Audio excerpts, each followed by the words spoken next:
Advocate میاں بلال صاحب کا لائسنس کینسل ہو چکا ہے جناب. یہ خبر میں آپ کو بتا رہا ہوں اور یہ خبر بریک کی تھی عثمان صاحب نے. عثمان صاحب, یہ آپ کو کیسے پتا چلا کہ میاں بلال صاحب کا لائسنس جو ہے وہ کینسل ہو چکا ہے؟ اچھا، پہلے میں آپ کو یہ بتاتا ہوں کہ مجھے آج کیسے پتہ چلا. یہ جب ہوا تھا مجھے تب بھی پتہ چلا تھا، وہ بھی میں سینیریو کلیئر کرتا ہوں. ہوتا کچھ یوں ہے کہ ہماری ایک اینکر ہیں، وہ انٹرویو کرنے جاتی ہیں میاں علی اشفاق صاحب کے سلسلے میں. Chairman executive committee Punjab bar council Zabihullah اللہ ناگرا صاحب، یہ وہ شخص ہیں جنہوں نے سگنیچر کیے تھے جس کی وجہ سے میاں علی اشفاق صاحب کا جو لائسنس ہے وہ سسپینڈ ہوا تھا. اب ہوتا کچھ ہے، وہاں پہ جا کے وہ ان سے کوشچن کرتی ہیں کہ آپ نے میاں صاحب کا لائسنس تو سسپینڈ کر دیا، لیکن آپ نے جو میاں بلال ایڈوکیٹ صاحب ہیں جو کہ مطلب دھواں اڑاتے ہیں، پھر اس کے بعد بدماشی کرتے ہیں، ڈالا کلچر کو پروموٹ کرتے ہیں، تو آپ نے ان کا لائسنس کیوں نہیں ابھی تک منسوخ کیا یا پھر سسپینڈ کیا؟ تو وہ آگے سے بولتے ہیں ان کا تو آلریڈی سسپینڈ ہے. پھر وہ یہ بات بھی بولتے ہیں جی میاں عبد المتین صاحب نے جو کھلی کچہری کا بولا تھا، وہاں پہ بھی ہم نے ان سے پھر بات چیت کی تھی. فہیم کھوکر صاحب بھی تھے. فہیم کوکر صاحب بھی تھے، انہوں نے ان کا بھی ذکر کیا. بہرحال ان شارٹ انہوں نے بولا کہ 2023 سے آنورڈز ایک لا پاس ہوا ہے جس کے انڈر کوئی بھی وکیل ٹک ٹاک نہیں بنا سکتا. یا تو پھر آپ نے ٹک ٹاکر بننا ہے یا تو پھر آپ نے وکیل بننا ہے. اب بلال صاحب کا جو لائسنس ہے وہ تو کافی ٹائم ہو گیا سسپینڈ ہے. اس کے بعد ان کو بولا گیا کہ آپ آئیں، آپ اس کی جسٹیفیکیشن دیں، اپنے اکاؤنٹس وغیرہ ڈیلیٹ کریں، لیکن انہوں نے ابھی تک اپنے اکاؤنٹس وغیرہ ڈیلیٹ نہیں کیے. ان کا زیادہ تر جو فوکس ہے وہ ٹک ٹاک کے اوپر ہی ہے. تو یہاں سے آج پتہ چلتا ہے. اس کے علاوہ آج سے تقریباً 5 ماہ پہلے ایک بندہ مجھ سے کانٹیکٹ کرتا ہے، وہ یہ بات بولتا ہے جی بلال صاحب نے ہم سے فیس لی، ہم ان کا کوئی مرڈر ہوا تھا، ہاں پولیس والوں نے شاید ان کا کوئی مرڈر کیا تھا، ایسا کوئی مسئلہ تھا، بلال صاحب کو ہم نے فیس جمع کی ہے لیکن وہ پیشی پہ نہیں آتے، کسی اور جونیئر کو بھیج دیتے ہیں. تو اس وجہ سے ان کا اختلاف تھا. وہ بول رہے تھے جی آپ ہمارا انٹرویو کریں. اس ٹائم پہ میں نے ان کا انٹرویو نہیں کیا. پھر انہوں نے مجھے ڈاکومنٹ سینڈ کیے تھے جو کہ ان کا جو لائسنس تھا اس ٹائم پہ سسپینڈ تھا. میں نے وہی جو اس کے میسیجز، اس کے آڈیو، جو سسپینڈ لیٹر ہے وہ میں نے میاں بلال صاحب کو فارورڈ کر دی ان کے نمبر پہ. ساتھ میں نے ان کو میسج چھوڑا کہ دیکھیں میں اس پہ ویڈیو نہیں بنا رہا، لیکن کوئی اور کسی اور کے پاس یہ لوگ جائیں گے تو وہ ان پہ ویڈیو بنا لے گا، آپ ایسا کرو اپنا میٹر ان کے ساتھ سارٹ آؤٹ کرو. پھر انہوں نے کیا نہیں کیا مجھے اس بات کا نہیں پتا. اس کے بعد آج جب ہماری اینکر جاتی ہیں چیئرمین ایگزیکٹو کمیٹی کے پاس تو آگے سے وہ بتا دیتے ہیں کہ بھائی اس کا تو ہم لوگوں نے آلریڈی ہی سسپینڈ کر رکھا ہے. اچھا مجھے یہ بتائیے کہ لائسنس بھی جو ہے وہ ان کا سسپینڈ ہے. اب ایک چیز مجھے سمجھ نہیں آتی, یہ دفتر میں بیٹھے ہوتے ہیں, یہ یونیفارم میں ہوتے ہیں, یہ کیسا لائسنس ہے؟ اچھا انہوں نے یہ بات بالکل کلیئر بولی. انہوں نے بولا یہ دفتر ہم نے ان کو ایشو نہیں کیا, یہ ان کا اچھا. اپنا پرائیویٹ دفتر ہے, اس کا کسی قسم کا بھی باہر سے یا کسی قسم کا بھی کورٹ سے کوئی بھی لنک نہیں ہے. ان کا پرائیویٹ آفس ہے اور پرائیویٹ آفس میں بیٹھ کے وہ سارا کچھ کر سکتے ہیں. جس طرح آپ نے دیکھا گالم گلوچ بھی ہوئی, ٹک ٹاک لائیو بھی وہاں پہ چلی, شیشہ بھی وہاں پہ چلتا رہا. تو یہ ساری چیزیں ہیں کہ اس کا کوئی باہر جو ہے اس سے کوئی بھی لنک نہیں ہے. باہر اس چیز کو پرائیویٹ دفتر کو آن نہیں کرتا, یہ ان کے پرائیویٹ آفسز ہیں. اچھا مجھے یہ بتائیے کہ جب ایک وکیل کا لائسنس جو ہے وہ سسپینڈ ہو جاتا ہے اس کے بعد وہ کورٹ کچہری تو نہیں جا سکتا؟ دیکھیں وہ کورٹ کچہری جا سکتا ہے لیکن وہ جا کے وہاں پہ کوئی کیس نہیں لڑ سکتا, وہ کوئی کلائنٹ نہیں لے سکتا, کوئی ہاں کیس ڈیفینڈ نہیں کر سکتا, آرگومنٹس نہیں کر سکتا. تو آپ کو پتہ ہے جو بندہ بھی لیتا ہے کوئی بھی کیس اس کی پراپر ایک ڈاکومنٹیشن ہوتی ہے. پھر ایک سٹی سے دوسرے سٹی یا ایک بار سے دوسری بار میں آپ جاتے ہو, آپ کو پھر لائسنس وغیرہ بھی چاہیے ہوتا ہے.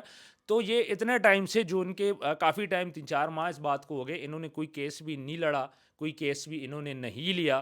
جو لوگ بھی ان کے پاس آتے رہے یہ اپنے جو جونیئرز ہیں ان کی طرف ان کو ریفر کرتے رہے, خود انہوں نے کوئی کیس بھی نہیں لیا.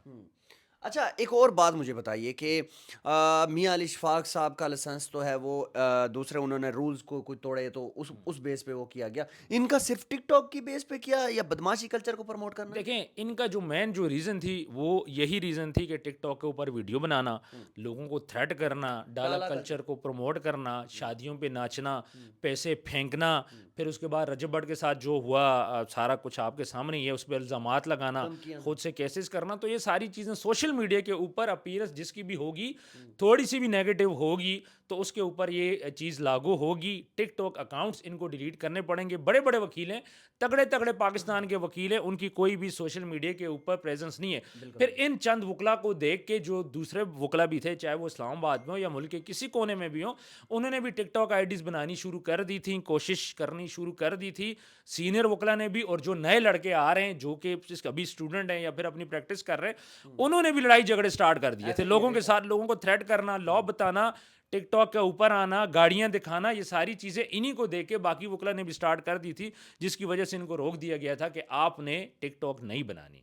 اچھا ایک اور چیز میں نے آپ سے پوچھنی ہے کہ رجب بٹ کے اوپر حملہ کرنے والے جو وکیل تھے عبدالفتح چانڈیا اور جو ہے وہ ریاض سلنگی صاحب, ایک اور نام بھی ہے وہاب نام ہے جن کا, اچھا ان کے اوپر ایس ایچ او صاحب نے جو ہے وہ اپنی مدعیت میں جو ہے وہ پرچہ درج کروایا ہے, اور وہ ایس ایچ او صاحب نے چھپائے رکھا ہے اس پرچے کو, اب بھی ڈسکلوز کیا ہے یہ کل رات. اچھا اس کی میں دو باتیں آپ کو بتاتا چلوں. ایک بات تو یہ کہ میاں اشفاق صاحب نے بھی ایک اپلیکیشن کل فارورڈ کر دی ہے کراچی بار کو, جس میں انہوں نے بولا ہے کہ ایڈوکیٹ ریاض سلنگی صاحب, چانڈیو صاحب, فتح چانڈیو صاحب, ان کے لائسنس بھی سسپینڈ کیے جائیں. اسی وجہ سے آج 3 تاریخ کو ایک سٹنگ ہونی تھی پنجاب بار کی, کراچی بار کی, وہ سٹنگ نہیں ہو سکی چونکہ میاں اشفاق صاحب کی طرف سے اپلیکیشن موو کر دی گئی ہے. اس اپلیکیشن کے بعد پھر سٹنگ ہوگی. اس دوران رجب کی بھی 6 تاریخ کو بھی اس کی پیشی ہے لاہور کے اندر. دوسری بات چھپائی اس لیے گئی کہ دیکھیں پولیس کے اوپر بھی پریشر تھا, ان چند لوگوں نے تھانے کے اوپر حملہ کیا, پھر اس کے بعد انہوں نے وہاں پہ گالیاں دی, ماں بہن کی گالیاں دی, تھریٹ کیا. بقول ایس ایچ او صاحب کے جو ایف آئی آر ہے اس کے اندر مینشن ہے کہ یہ مجھے مار رہے تھے, میرے کام میں مداخلت کر رہے تھے, اور وہاں پہ کچھ ساتھی تھے جنہوں نے بچاؤ کیا, اور یہ ایک جان لیوا حملہ تھا. اب پولیس کے اوپر وکلا کا پریشر تو تھا چونکہ یہ بدماش بنے ہوئے وہاں کے, تو انہوں نے کیا کیا, انہوں نے وہاں پہ ایف آئی آر تو لانچ کی, لیکن انہوں نے یہ بات باہر کسی کو بھی نہیں بتائی. اور اس کے بعد جب ان کو ہائی اتھارٹی, ظاہری باتیں دیکھیں جب پولیس کے اوپر حملہ ہوگا تو اس کے اوپر پھر پولیس کے جو سینئر آفیسرز ہیں جس میں آئی جی, ڈی آئی جی سب آ جاتے ہیں, انہوں نے پھر ایک میٹنگ کی اور مشترکہ اس بات کو بولا کہ ٹھیک ہے اس ایف آئی آر کو آپ اناؤنس بھی کریں اور اس کے اوپر آپ ایکشن بھی لے لیں. اب بات یہاں پہ یہ بنتی ہے کہ کیا گرفتاریاں ہوگی, کیا ان وکلوں کو گرفتار کیا جائے گا, یہ چیز دیکھنے والی ہے. اور آج یا کل میں اس چیز کا بھی فیصلہ ہو جائے گا کہ ان وکلا کے خلاف کیا ایکشن لیا جاتا ہے, کیونکہ ان کے اوپر اس ٹائم پہ 2 ایف آئی آرز ہیں. ان دونوں ایف آئی آرز میں گرفتاری ڈالنا تو بہت لازمی ہے. بالکل یہی ہے کہ جب ایف آئی آر ہو جاتی ہے تو گرفتاری ڈالنی لازمی ہوتی ہے, لیکن وکلا چونکہ آپ کو پتہ ہے کہ یونائٹڈ ہیں, ان کے باہر ہیں, یہ اسٹرائک وغیرہ کر دیتے ہیں. پھر انہوں نے تھانے کے اوپر حملہ کیا اور بولا کہ جا کے ہمیں اریسٹ کرو. وہاں پہ جا کے انہوں نے یوں اپنے ہاتھ دکھائے, ہتھ کڑیاں دکھائی, ایک بلیک میلنگ ہوئی, بدماشی ہوئی. کورٹ کے اندر بھی جب رجب کو مارا گیا اس ٹائم پہ انہوں نے قانون کو اپنے ہاتھ میں لیا. اور اس کے بعد پھر آپ یہ دیکھ لیں کہ تھانے کے اوپر جب پولیس کا ایک ایس ایچ او ہی سیف نہیں ہے تو پھر اس کے بعد رجب بٹ یا کوئی اور عام بندہ کیسے سیف ہو سکتا ہے. کچے کے ڈاکوؤں کا ہم لوگ اکثر ذکر کرتے تھے کہ کچے کے ڈاکو اس قسم کی حرکتیں کرتے ہیں, ہم بار بار ان کا نام لیتے تھے کہ ان کے اوپر ایکشن لیا جائے, لیکن یہاں پہ آ کے چند وکلا نے وہ کر دکھایا کہ اس ٹائم پہ وکلا کمیونٹی ڈیفیم ہو چکی ہے, شرمسار ہو چکے ہیں. وکلا پورے پاکستان کے اس ٹائم پہ شدید غصے میں ہیں, سوائے چند وکلا کے جو ان کے سائیڈ پہ ہیں اور جو سوشل میڈیا کے اوپر ویڈیوز بنا رہے ہیں. جو وکیل بھی سوشل میڈیا کے اوپر نہیں ہے اس کو اس بات کا غصہ ہے, رنج ہے کہ کیوں عدالت کے اندر یہ ساری حرکت کی گئی. کوئی بھی بندہ ہو, چاہے کسی ڈپارٹمنٹ سے کیوں نہ ہو, ہماری جو بڑی بڑی ایجنسی سے کیوں نہ ہو, وہ لا کو اپنے ہاتھ میں نہیں لے سکتا. بالکل ٹھیک کہا عثمان صاحب. آخری بات آپ سے پوچھوں گا کہ آج جو ہے وہ ڈکی نے بھی رجب کے حق میں بیان دیا, آپ نے دیکھا ہوگا, کیسا لیتے ہیں اس بیان کو؟ دیکھیں ڈکی نے ایک جنرل بات بولی ہے, ڈکی نے رجب کے فیور میں بیان نہیں دیا. ڈکی نے یہ بات بولی ہے, ایز اے جرنل بولی ہے کہ کوئی بندہ بھی قانون کو ہاتھ میں نہیں لے سکتا, چاہے وہ وکیل ہو یا پھر کوئی اور ہو. اور ساتھ یہ بات بولی ہے کہ رجب کے ساتھ زیادتی ہوئی ہے, اور بالکل اس کے ساتھ زیادتی ہوئی ہے. جب عدالت کے اندر ایک بندہ انصاف لینے جاتا ہے, آپ اس کے ساتھ مار پیٹ کرتے ہو, ایک جان لیوا حملہ اس کے اوپر آپ کرتے ہو, تو پھر اس کے ساتھ زیادتی تو ہوئی ہے. تو ڈکی نے اس سینس میں بولا ہے, ڈکی نے اس سینس میں نہیں بولا کہ رجب اس کا دوست ہے یا کوئی اور. ڈکی نے ایک جنرل بات بولی ہے جی کہ نہیں ہونا چاہیے تھا, اور یہ رجب کے ساتھ زیادتی ہوئی. کیا کوئی وکیل ٹک ٹاک نہیں بنا سکتا؟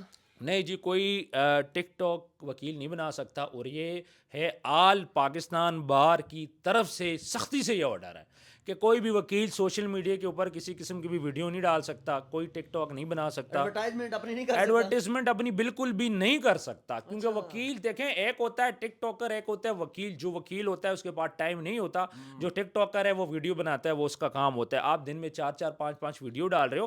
آپ نے رجب کے ولاگ میں دیکھا ہوگا ایڈوکیٹ ریاض سلنگی صاحب نے کوئی 150 ویڈیو اس کے اوپر ڈالی ہے. تو بات یہ ہے کہ اگر آپ کے پاس اتنا ٹائم ہے, ویڈیو بنتی ہے, ایڈٹ ہوتی ہے, اس کے لیے کنٹینٹ چاہیے ہوتا ہے, اگر آپ ان چیزوں میں پڑ گئے تو اس کے بعد لوگوں کو آپ انصاف کیسے دلاؤ گے؟ اگر اگر کوئی وکیل اسی طرح ویڈیو بنائے گا، دیکھیں وہ سنگنگ کرے گا، ساتھ کوئی بزنس کرے گا. کئی دفعہ آ کے ان بھائی نے بولا جی میرا پراپرٹی کا بزنس ہے، میاں بلال صاحب نے بھی. اگر وکیل کاروبار کرے گا، پیسے کو پریورٹی دے گا، گھومے پھرے گا، کسی قسم کا بھی اور دفتر چلائے گا، تو پھر وہ لوگوں کے کام پہ کیسے فوکس کرے گا؟ تو وکیل کو صرف اور صرف وکالت کرنی چاہیے، کیونکہ یہ اس کو اللہ نے ایک عہدہ دیا ہے اور اس کا کام ہے لوگوں کو انصاف دلوانا. اگر اس دوران آپ کاروبار کرو، آپ گھومو پھرو، آپ گاڑیاں لو، گاڑیاں بناؤ، گاڑیاں باہر سے امپورٹ کرو، اس کو پھر آپ بیچو، یہ کوئی چیز پاکستان سے باہر ایکسپورٹ کرو، یہ ساری چیزیں آپ نہیں کر سکتے. یہ کوئی وکیل کسی کو بھی اجازت نہیں ہے. جی ہاں، اگر آپ نے ٹک ٹاکر بننا ہے تو صرف ٹک ٹاک ہی چلائیں. اگر آپ نے وکالت کرنی ہے تو پھر وکالت کے اوپر فوکس کریں. اور عثمان صاحب آپ نے بڑی زبردست باتیں کی، آپ کا بہت شکریہ. اللہ نگہبان.